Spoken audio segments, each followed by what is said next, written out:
Bien, gracias, presidente.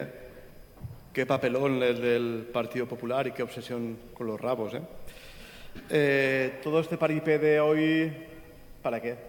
¿Para qué? ¿Es para utilizar el Senado como una cámara de revancha y traer aquí todo aquello que no pueden aprobar en el Congreso, ¿no?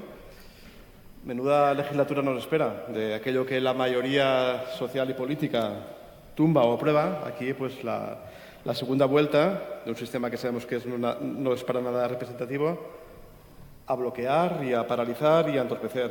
Por suerte, ustedes venían aquí a cortar rabos y se van con el rabo entre las piernas porque han visto que su postura era completamente ridícula.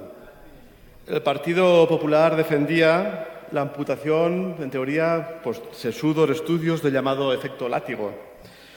No sé cuánta gente sabrán ustedes que tienen lesionadas por rabazos. Imagino que será un gran problema social.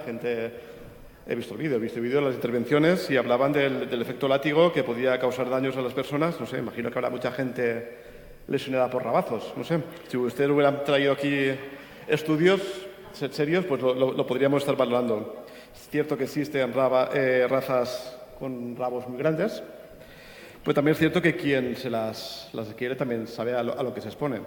Simplemente era un debate que demuestra también su nivel moral y ético en cuanto a los animales, porque aquí no hablamos únicamente de rabos, que a ustedes les puede interesar mucho. Hablamos directamente de derechos de los animales. Y que se puedan practicar ese tipo de maltrato animal por puros efectos estéticos y que continuemos tratando a los animales como simples objetos o elementos con los que podemos disfrutar, maltratándolos, elementos de ocio, a los cuales podemos matar en espectáculos públicos, como ustedes defienden, pues mal vamos.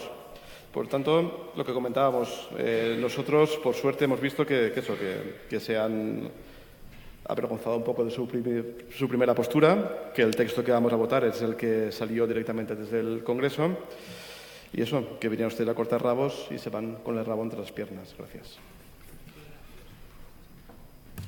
Muchas gracias, señor.